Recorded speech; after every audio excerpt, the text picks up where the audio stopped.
citizenry is good for any democracy.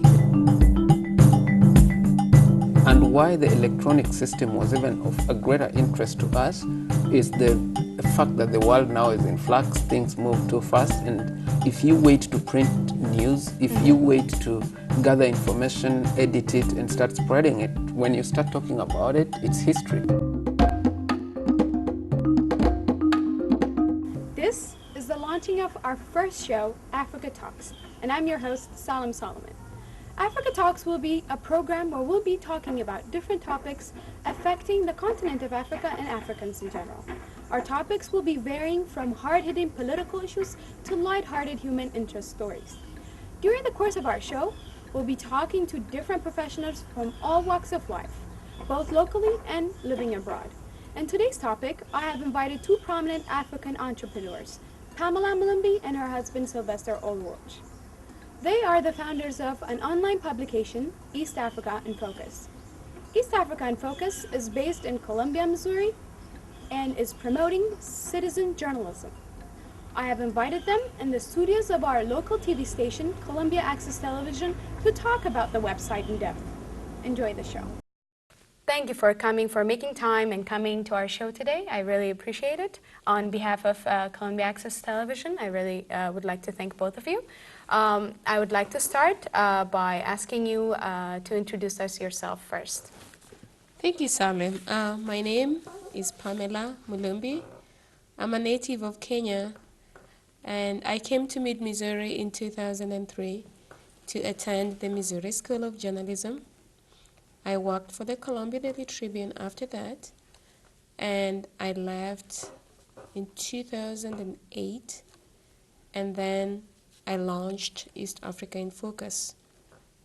East Africa in Focus is a news website that runs stories from citizen journalists, and we update our stories throughout the week, and we cover a wide range of issues, ranging from fiction to human interest stories to hard political news. Well, thank you for that introduction. Now I'll turn to Sylvester. Would you please introduce us yourself? Just give us a little bio about yourself. Thank you, Salim, for having me. My name's Sylvester Olwoch. I was born in Kenya and attended my early schooling and my undergraduate education in Kenya. I graduated with a Bachelor of Accounting Science at Kenyatta University. I moved to Mid-Missouri in 2007 to attend my MBA in Management and Administration at Columbia College. I graduated from there in May last year, around the same time as the time we were launching East Africa in Focus, which for me was basically driven by two things. First was a passion for freedom and ease of access to information and good quality information without bias that would help Africans and particularly people from the East African region to hold their leaders to account, keep people informed about what is going on around them. And the other passion is my passion for management and accounting based on my training background. And that drove me to feel that I could make some positive contribution in engaging in entrepreneurship. And that's how I came into play. Okay, thank you. So today we'll be talking about East Africa in Focus in general. So I would like to start with you, Pamela. What really triggered this idea to start this website and reach out to people?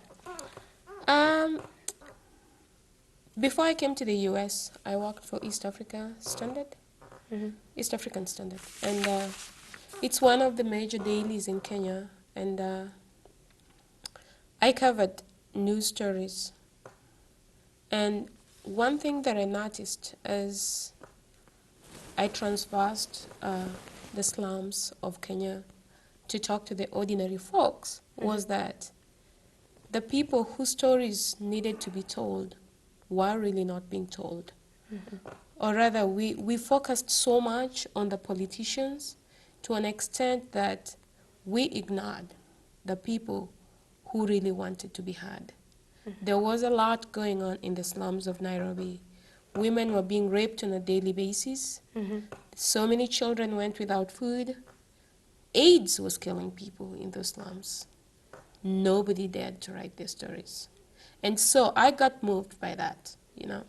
I chose to run away from politics and concentrate on the ordinary people. Regular people. Yeah. So when I came to the US and went through my training here, at the Missouri School of Journalism, I remember one day, a gentleman came to deliver a lecture.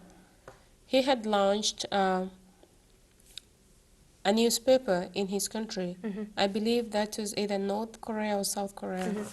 And he had launched citizen journalism there. And he told us how successful his newspaper and his website was. His newspaper was basically a hit with the common man. And they were really, really contributing. And he told us how so many people had changed their way of thinking by just being involved in what he was doing. So I was seriously intrigued by his idea. And as I graduated and started looking for a better paying job, at the back of my mind, I knew that one fine day, I would like to take citizen journalism to my backyard. And apply it. And apply it. And of course, I knew what was ailing Kenya, you know. I had been there through many elections, and I had seen the way elections were conducted. And the ordinary people were really not interested. Majority, especially the youth, did not vote. It's because they were not aware by the change they could bring to the country if they were involved. So one, this website, we launched it because it was geared towards raising that social awareness and civil consciousness. We wanted to tell the youth, Kenyans, especially the youths, that they can be involved. They can bring the change that they yearn for. That they can be the change. And so we were basically giving them that medium to use to get their opinions and their voices heard. Because an informed citizenry makes informed decisions. That's true. And that's why we launched East African Focus. Yeah. So Sylvester, I want to turn to you this question. Considering that there are a lot of media outlets right now, you know, in this day of age, what niche do you think this website, East Africa in Focus, fill? East Africa in Focus serves a wide range of people, but the particular niche that benefits greatly from East Africa in Focus are what I would call the tech savvy, or people who basically belong to the global village, which has been shrunk by technology. And because, again, looking at Africa, Africa has not developed other forms of infrastructure, like hard lines and other ways of entrepreneurship. And because of that, that looked like it's a really bad thing in the primary view. But at a secondary look, you realize that it's a blessing in disguise. It's a blessing in the sense that because of that, Africa took mobile technology and mobile telephony with gusto, and it's grown so fast.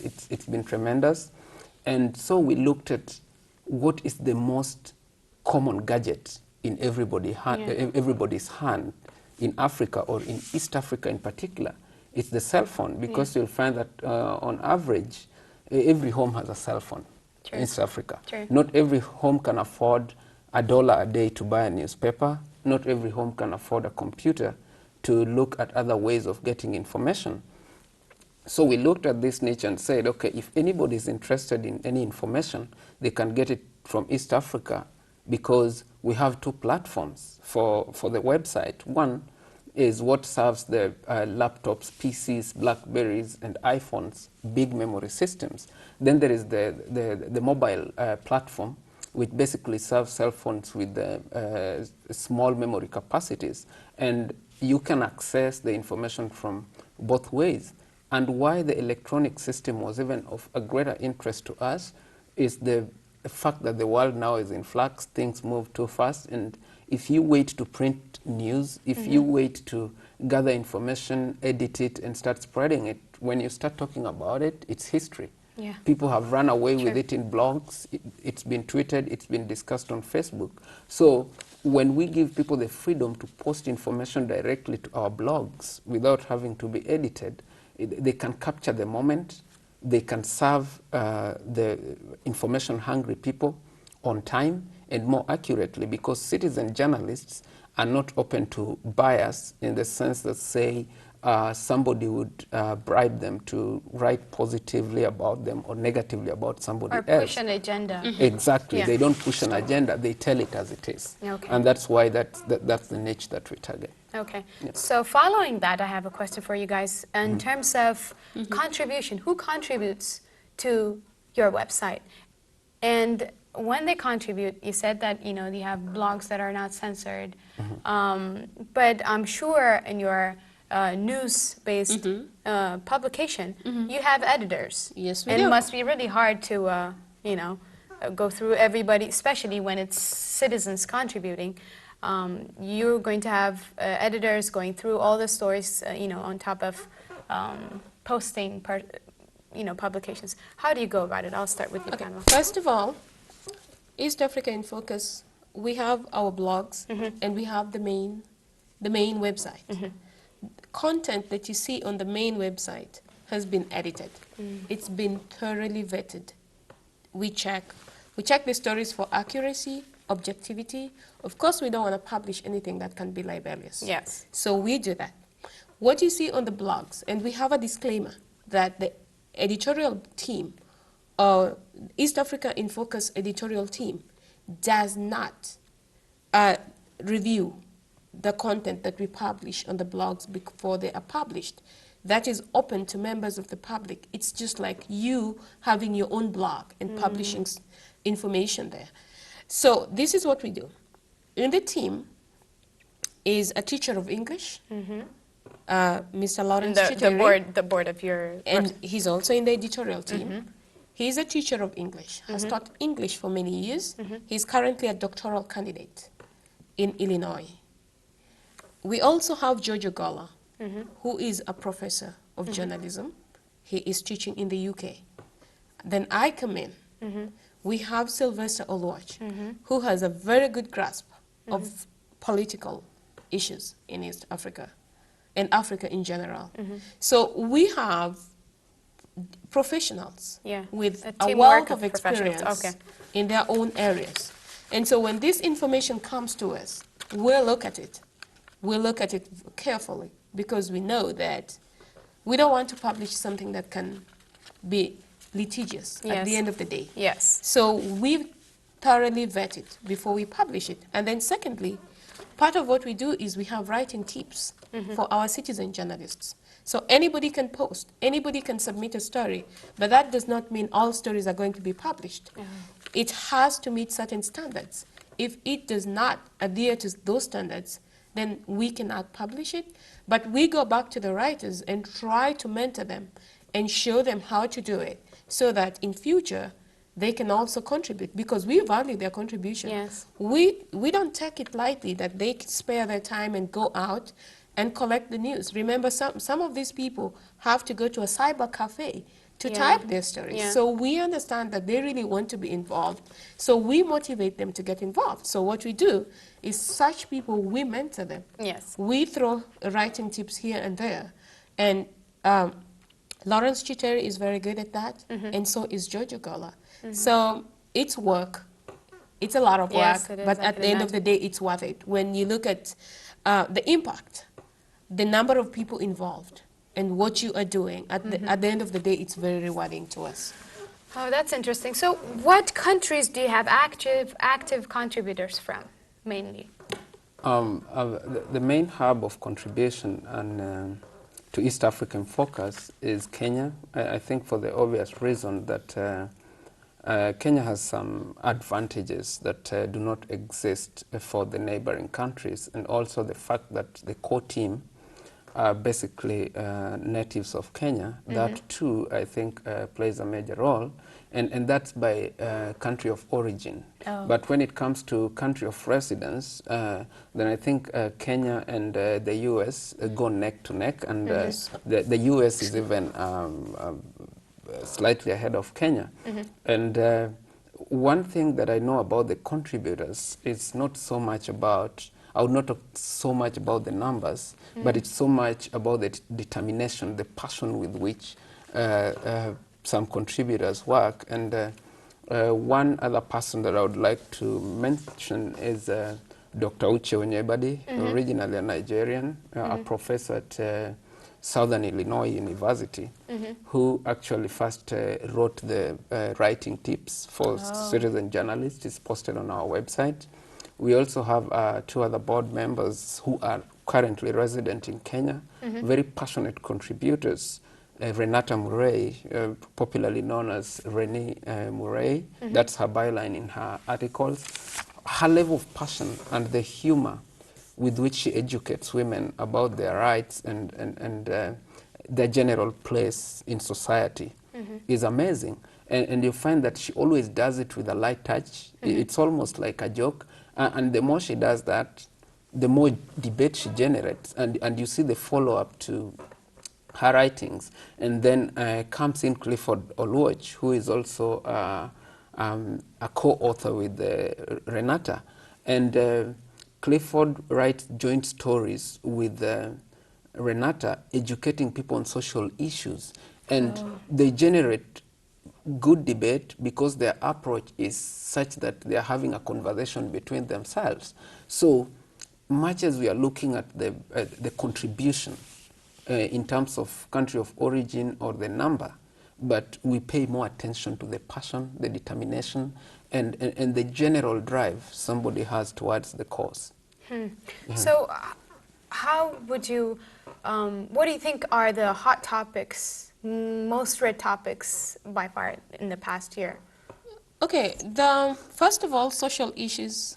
There is a #1 hit on our website. Yeah, why do you think that is? I think there's so much happening socially that we cannot run away from. Yeah, so For people example, like to discuss. Yeah, Clifford Oluoch has written a diary. It's basically a diary of an HIV positive woman. This is a work of fiction, but it talks about what's happening in Kenya today. For a long time, people who are HIV positive have been closeted.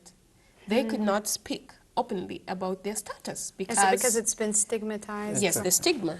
And also, yes, the stigma, mainly the stigma.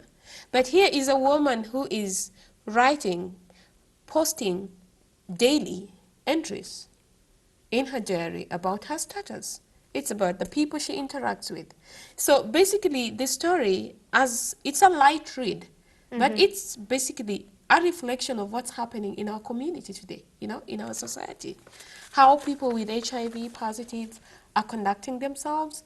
It also, this woman, she is trying to raise awareness in the sense that she's educating girls, mainly girls, that she happened to have gone to school where one of her teachers sexually molested her, and this teacher has since molested so many other girls. So first of all, she's trying to make them fighters. You can fight for your rights. Empowering you can say women. no, empowering them, basically. And then secondly, the bitterness, the anger, you know. At first, when she found out that she was HIV positive, she went on rampage and basically was spreading it to anybody she could come across. She was bitter, she was angry at the world. And then later she realized that that was not the way to go about it and has turned around. So as light as the story is, it has a heavy message to many people who are living in isolation today because they're HIV positive.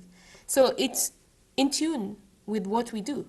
Social awareness, so a civil consciousness, you know, educative. Yes. So that's a hit. And I realized that over the weekend, people just want to sit back and relax and read something like that, you know, social stories.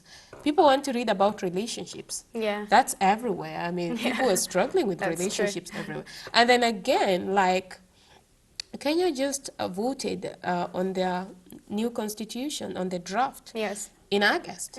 And before that, before the referendum was held, we carried a number of political stories on that, and that was a hit. So basically now, Kenyans are strategizing for 2012. So if you see that we're going to have Kenya is going to have her election in 2012. So if you see the kind of stories that we are writing, it's about who is strategizing for what position.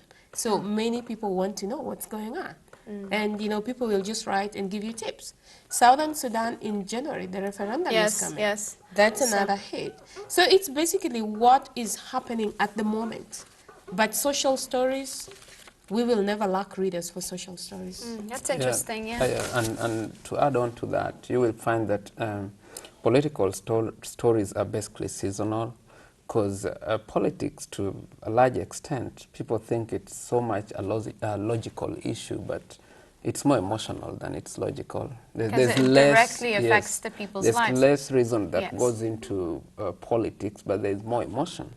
So much as we try to taper the information to ensure that people can get exactly what informs them into the right decision, but there's a tinge of emotion that overrides. But above all this, the underlying factor that East Africa in Focus is mainly an advocacy media. And that's why you find that even on social issues, sometimes we pick on topics that other people would rather stay away from.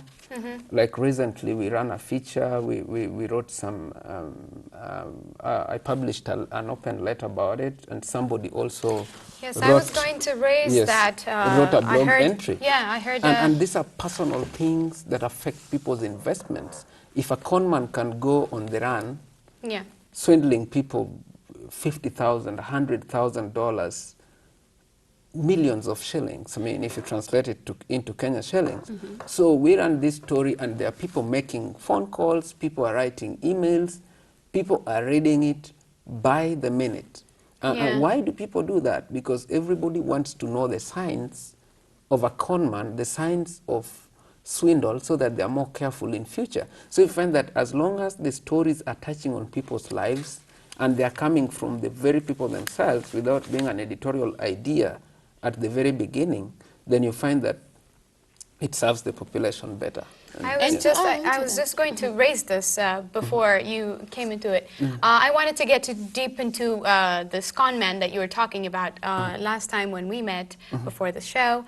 We talked about this fraudulent person who's been luring women to give him money and, you know, some suspicious activity going on with this Yes. person. So do you want to get into what he did and how the story turned out before? Yes. You want to get in details and tell us Yes, exactly who this a person little bit is? of that, because looking at the whole ploy, how the conman plays, is that he lures women into investing in his business, and unfortunately, he doesn't run the business well.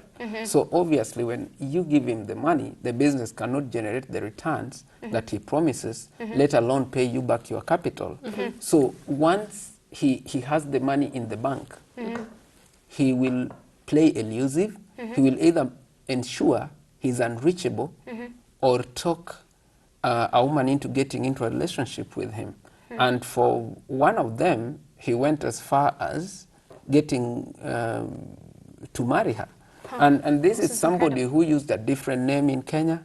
Now he's living in Indiana using the name John Mbugua Mwangi, and he's swindling people that their court records, these are not hearsay. Those people are not just talking about things that didn't happen. Yeah. They are documents of investment that he sent these people, inviting them for investing. So the moment readers see that these are realities, these Yeah. things are happening, and the person next door could be the one doing this, Yes, then you could find be. that East Africa in Focus is staying connected to the very issues that people And run then into day to I day. want to add on to what Sylvester has said.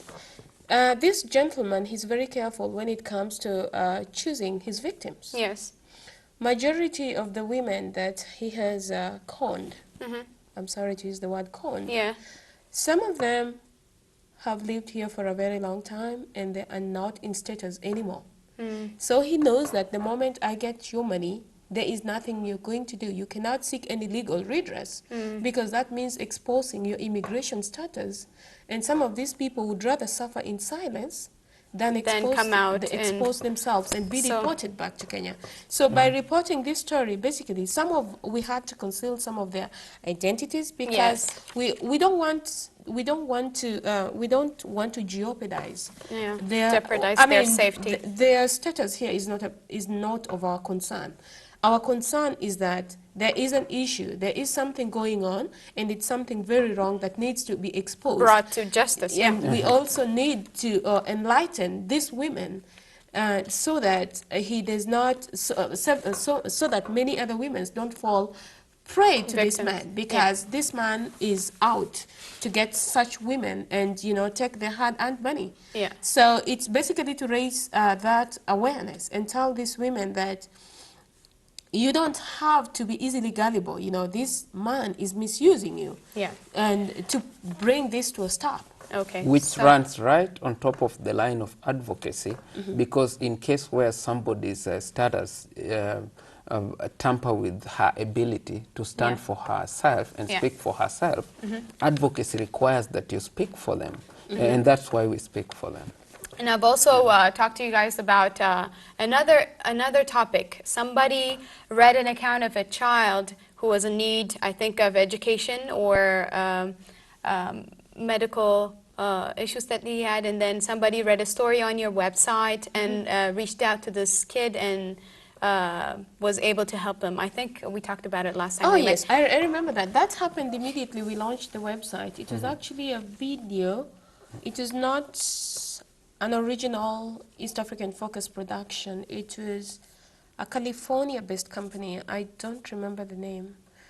But they do a lot of work in Kibera slums in Kenya. Okay. So we came across that video and we carried that video on our website. And somebody saw that and was able to reach out. A visiting Kenyan professor, he was at Harvard University at the time. He saw that video and he contacted us. He wanted to get in touch with this young man who is his father died and his mother is very sick in the slums of Kibera and cannot even afford to put food on the table, for his siblings. But here is a bright boy who certainly is interested in pursuing education. But he his didn't have dream anybody was to dying help. young because he could not get a government bursary to go to school, and he did not have any relatives who could pay his school fees. So when this professor watched the video, he was touched by his plight, and when he contacted us, we were able to give him as much information as we had.